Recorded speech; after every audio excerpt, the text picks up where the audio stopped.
Menjelang Hari Raya Natal tahun 2021 dan Tahun Baru 2022, pemerintah menerapkan kebijakan untuk mengurangi potensi penularan COVID-19.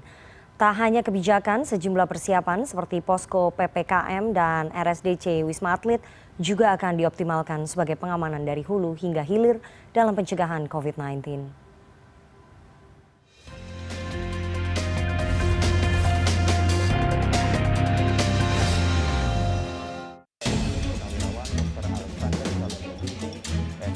Pemerintah resmi menerbitkan Instruksi Menteri Dalam Negeri atau Imendagri nomor 66 tahun 2021 tentang pencegahan dan penanggulangan COVID-19 saat Natal dan Tahun Baru 2022.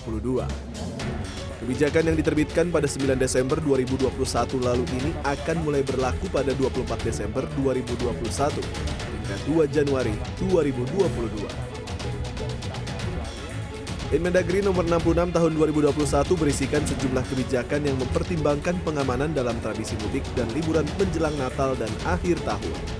Aturan ketat seperti pengetatan arus pelaku perjalanan masuk dari luar negeri termasuk pekerja migran Indonesia, syarat perjalanan, serta waktu karantina akan diterapkan.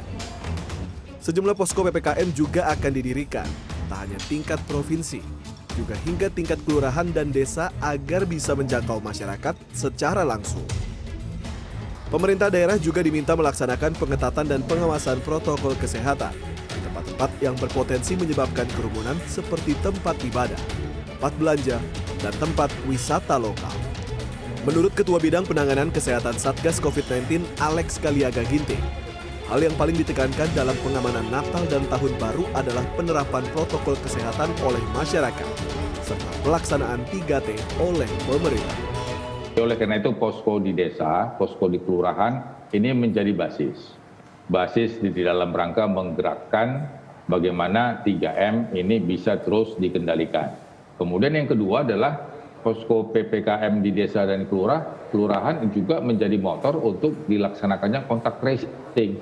Makanya di posko ini berkumpullah di situ ada Babinsa, kemudian ada Babin Kaptipmas, kemudian dari Puskesmas, kemudian dari relawan desa. Ini semua digerakkan di tingkat desa dan di tingkat kelurahan. Termasuk juga pembatasan kegiatan masyarakat dari tanggal 24 Desember sampai 2 Januari. Kalau ada kegiatan seni budaya, kegiatan olahraga tanpa penonton. Kegiatan Nataru yang untuk ibadah misalnya boleh hanya sampai 50 orang atau 50% dari kapasitas. Selain pengamanan di level masyarakat, persiapan libur Natal dan Tahun Baru juga dilakukan di hilir atau tempat-tempat penanganan COVID-19.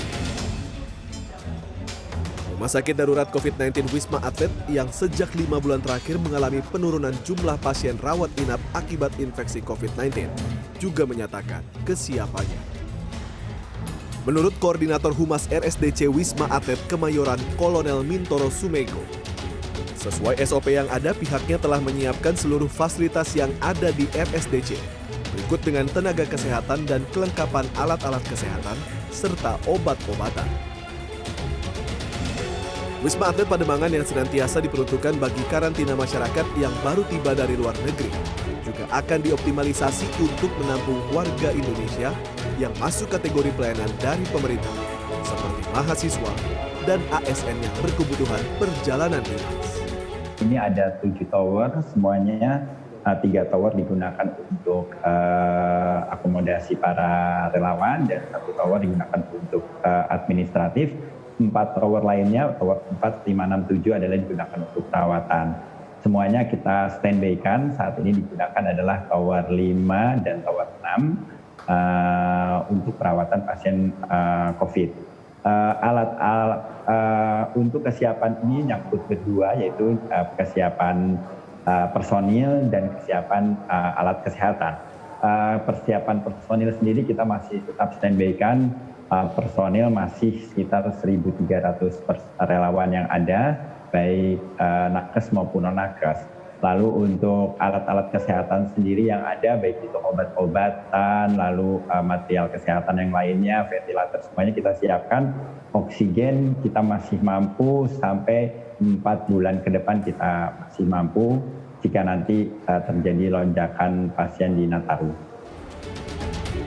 Masyarakat diimbau mampu menahan diri untuk terus mematuhi protokol kesehatan, serta sejumlah aturan yang dibuat pemerintah demi rasa aman dan keselamatan bersama dalam menyambut momen perayaan Natal dan Tahun Baru 2022.